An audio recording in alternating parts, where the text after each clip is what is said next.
Yes, live on talkSPORT tomorrow night at 8 o'clock. We bring you England versus Sweden. But before that, we've got Norway, Italy tonight. And we'll be looking into that with Tash Dowie very shortly. But let's hear from Chloe Kelly, the England forward. She was chatting to the media ahead of the quarter-final with Sweden. And she told our very own Adrian Durham that she still watches her winning goal at Euro 2022 in the final to this day. Yeah, guilty. How often? I think it's just a special memory for me, one that I watch quite often. If I ever need a little smile, it's one that I watch, but it's an incredible memory for me and my family. I'm sure my mum sends it to me quite often as well, so it's nice that to have such a special memory at an incredible stadium like Wembley. Have you watched it today? No, I haven't. Yeah, that's good. Wonder if Jeff Hurst watches his goals back. Oh, he does. You think he does? Oh, yeah, why not? She's that third one. Yeah, she was very circumspect, as opposed to Ella Toon, who basically has wound Sweden up by saying that they're going to be scared of us. I don't think that was a great idea, really. Well, let's find out from former England player and part of our team out in Switzerland, bringing you the Women's Euros, Tash Dowie. Hi, Tash. Hi guys, I was actually just saying the exact same thing. I don't know if that was the wisest idea. I know a lot of the Sweden players, and I think they'll definitely have that extra kick now, knowing that England are saying they should be scared of them.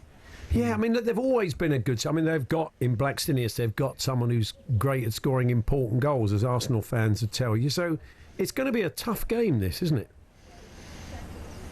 It really is. I think it's a very similar setup to France, the way that this Swedish team play. They have so much pace all through the front line. I think the likes of Kosta Asllani, Angardal, who I've played with over in Sweden at Linköping. You've then got the likes of Hurtig. They're very good in the air, very direct. And we struggled with that against France. So I think we've obviously learnt a lot since the France game, but the Dutch were very different. Wales were very different. England dominated possession.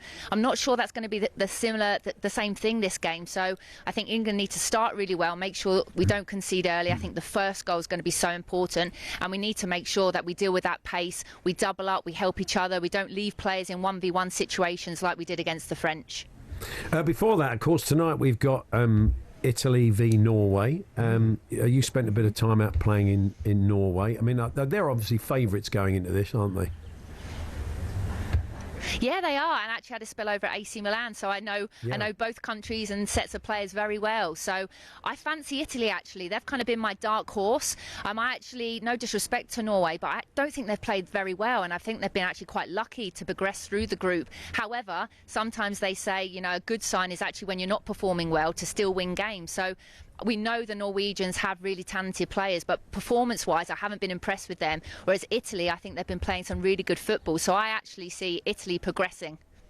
What was it like playing out there? I mean, what's the profile of women's football over in Italy? Because, you know, you'd imagine that the national side will probably be better and more dominant than they are in women's football. Yeah, so the league has actually only turned semi-professional over the last 2 years. So when I was playing for AC Milan, the league was semi-pro. So you had Juventus, who had dominated the league for about 10 years. AC Milan started investing, Roma. You saw then Inter Milan coming on, Fiorentina.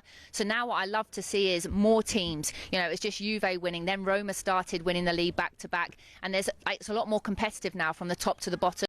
And I think you can then see that's having a knock-on effect on the national team. Roma have done really well in the Champions League the last couple of seasons, and they have got some real talented players that have been around for a long time, but also they've got a lot of youth coming through now, which I think is so key, and they play some great football. And I love my time over in Italy. You know, it definitely taught me different lessons. They're very good at the tactical side of things as well, which can be frustrating at times. So if England do end up facing them potentially in the semi-final, I think it could be a frustrating game, because they're very clever with the way that they kind of go down, they time waste a little bit, you know, that kind of Italian style of football, full of emotion. Norway have got a British coach, haven't they? Gemma Granger. Mm-hmm. Yeah, they have. Yeah, Gemma's someone that I'm very familiar with. My partner actually worked with her a couple of years ago. She's a scout for the Welsh women's national team. So Gemma's a very calm coach. She doesn't show a lot of emotion, and I think she's done a great job since she's come in. You know, they had a really bad Euro 2022. Didn't even get out of the group with some big results, obviously being thrashed by England 7-0. So I think for them to top the group definitely shows progression. I think everyone was asking the question, how does she deal with these egos? They seem to have big egos, big characters, but then didn't seem to be able to connect and click. But they definitely have done this tournament, so credit to her. She was under a lot of pressure coming into this tournament, so she's done well so far.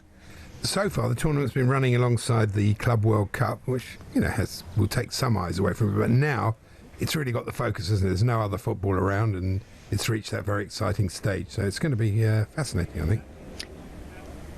Yeah, it is, and it's great as well. I've got friends back home, the likes of Sammy Lee, former Liverpool player, come from an era that maybe before he didn't watch a lot of women's football. He's actually been saying that he's been really enjoying watching it. I think that's great that obviously people that have been following the women's game are watching it, but also you're getting new eyes on the game, and I think that's so important. They're obviously not superstitious, the England girls, because they're going to continue playing ABBA in the dressing room. Apparently, they were saying today. Does Your Mother Know was a big hit on the playlist when they won the Euros, so they're going to keep playing ABBA. So were you suspicious at all? Did you have any things that you always did, Tash? Yeah. Absolutely, the same pasta bake meal was my go-to every night before the game. Right.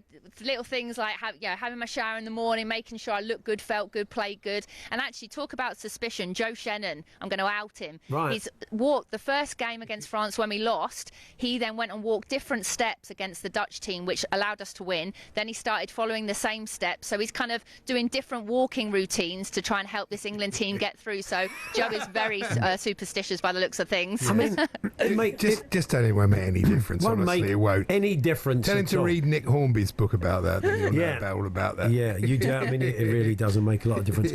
Excellent. Thank you, Tash. I'm sure we'll catch up with you later in the week. Thank you.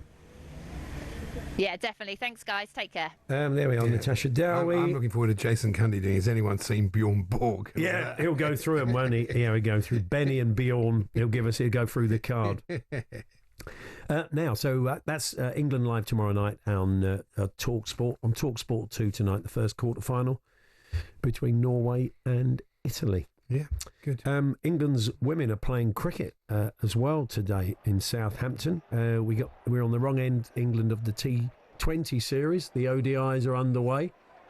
Georgie Heath is watching for talkSPORT. Georgie, we lost a couple of early wickets, haven't we, England?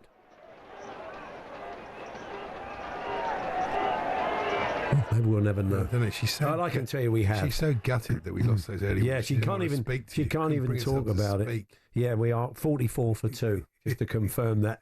She's just got up to 48 for 2. Yeah, okay, well, that's good. Things are picking up a bit then. We got it on, so we can keep an eye on that for you. But hopefully we'll catch up with Georgie in Southampton a little bit later on. But we're going to talk boxing next, because as part of a massive weekend of sport, not only do we bring you the Lions' first test on talkSPORT on Saturday morning. Golf. Got the golf, got the women's football, and indeed the boxing. Got the big fight for you Saturday night on talkSPORT. Dubois Usyk 2. Amazing. Barry Jones, former world champion, super featherweight, is going to join us for a chat. Hopefully, I'll see in a minute whether we got any of your tales coming in of cheating in sport. We'll bring you the best of those as well.